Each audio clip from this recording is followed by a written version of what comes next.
If you're new to fresh milled flour and you want to learn how to make a loaf and troubleshoot what might be going wrong, this video might be for you.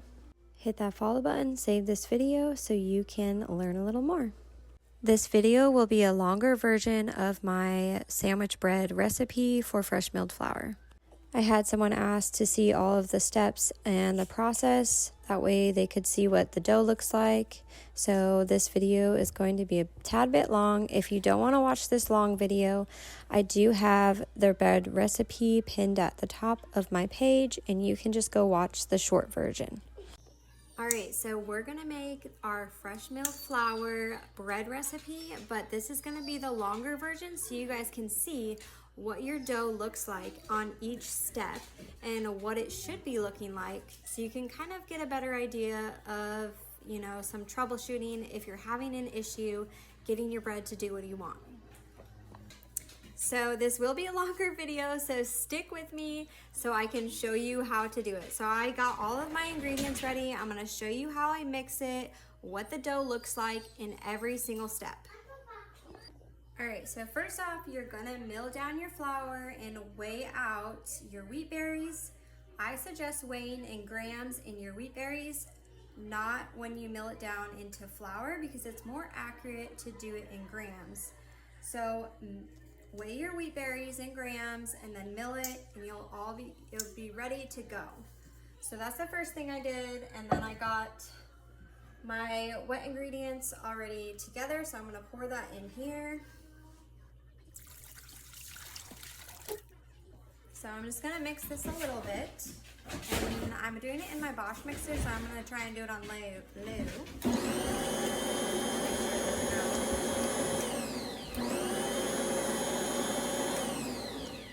Okay, and then I'm gonna add my other ingredients to my milk and water and butter. So I'm gonna add my salt in here.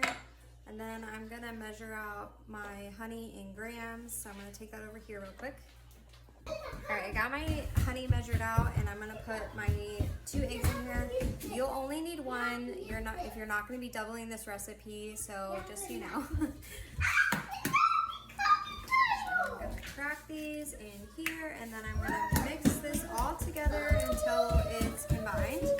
I'm gonna put the lid on so it doesn't get all crazy.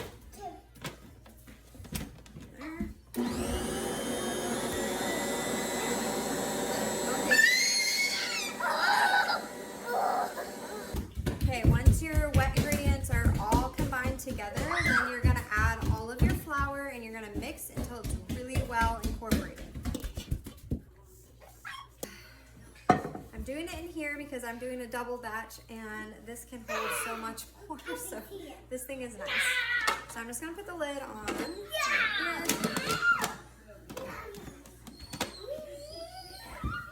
Mix it all together.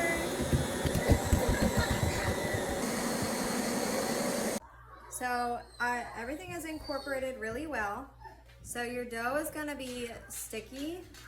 Okay, that's normal for fresh milled flour. It's supposed to be a stickier dough. So it's going to be kind of sticky at this point, and that's okay. So don't be alarmed. And then what we're going to do is we're going to cover this and let it autolyse.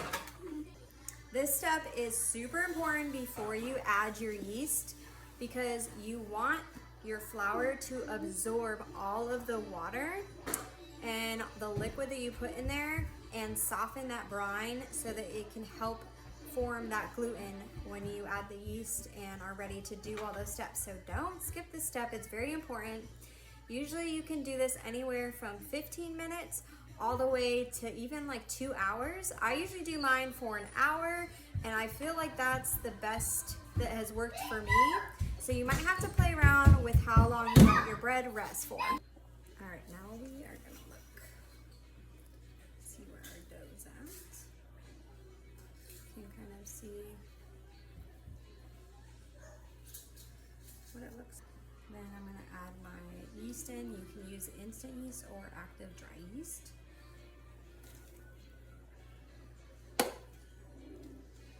We're gonna mix it together.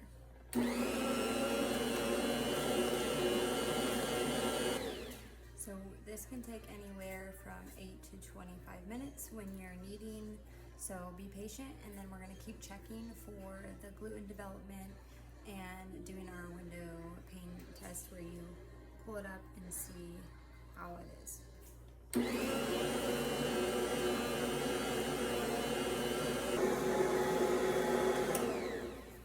Alright, we're just going to check. So it's definitely not ready. Yeah,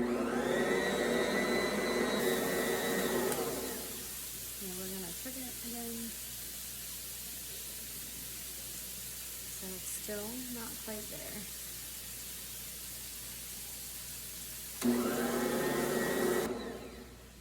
Okay, so we're gonna see. I think it's getting there. Yeah, it's pretty, you see how it's stretching now? It's not really pulling apart as much. It's resisting, which is good. And then when you hold it up, the light is going through it.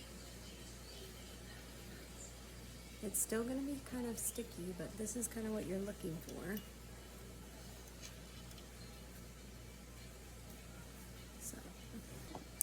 So we're going to cover this, and then we're going to let this rest for an hour. So I like to just kind of push it all down.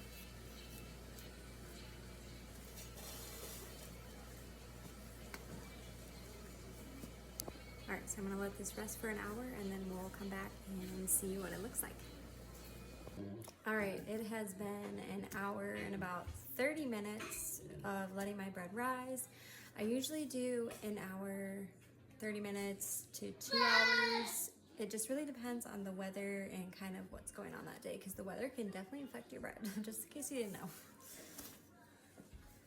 So it looks like it doubled in size, you can definitely tell. I love the smell of it. So, yeah, you can see it's still gonna be a little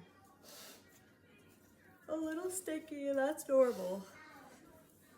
Spatula. I like to do this with the spatula thing because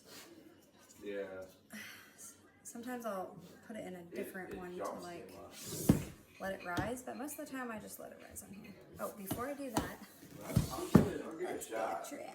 So if you want to lay down some olive oil, you don't want to continuously add flour to fresh milk flour, because that adds a whole new issue, and the gluten isn't developed in the fresh flour that you just added into here versus this is already, so it's going to mess your bread up. So I would try and not use any flour, and if you need to, you can just do olive oil like on the counter and even like on your hands. So you can put a little on your hands like this to get it out of your mixing bowl. Get my hands up. Get this out a little bit.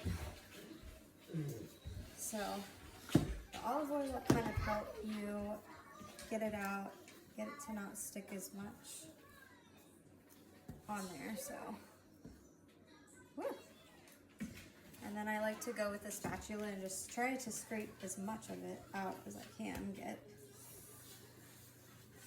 I'm not really fancy about any of this. I just do, you know, whatever works. So, let me see here.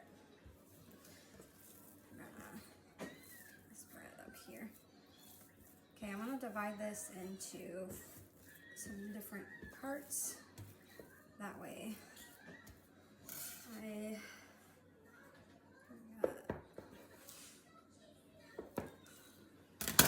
see. Okay, so here's one. I got 3 pans that I'm doing. So I'm gonna do 3 different ones, 3 loaves of bread. I take just a little bit from that one. So the olive oil will help it not stick as much. So I kind of just push it down, get all of like the air bubbles out of it.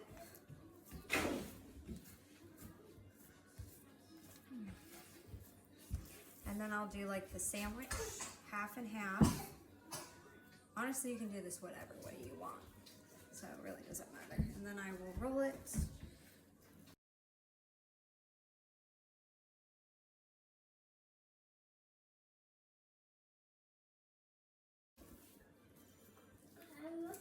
And then kind of tuck in the sides a little bit.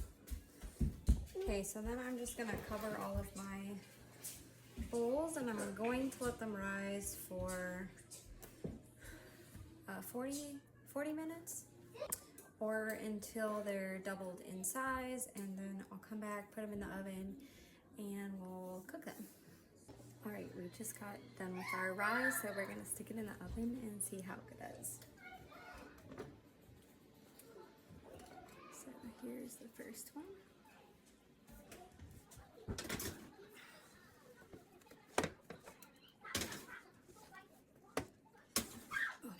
So here is them in the oven. I'm gonna shut it and we're gonna bake.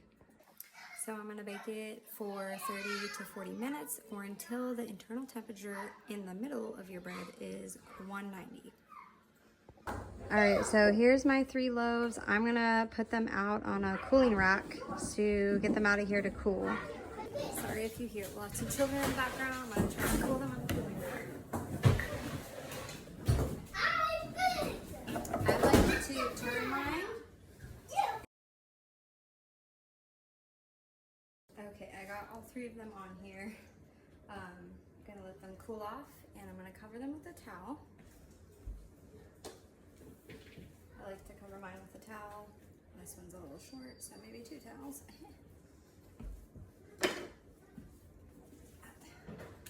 And I'm gonna let them cool off before I cut into them or do anything to them. Usually like an hour. All right, it's all cooled off, so I'm gonna cut into it. See how it's doing. I have to turn it this way.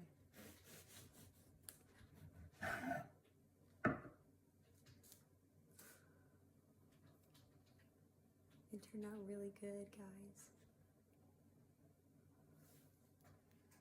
Here's the whole loaf.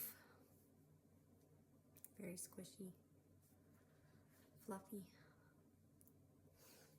So that's the whole bread making process, and I hope you love this. Hit that follow button for more fresh milled flour tips and tricks and all the things, and let's learn about it all together.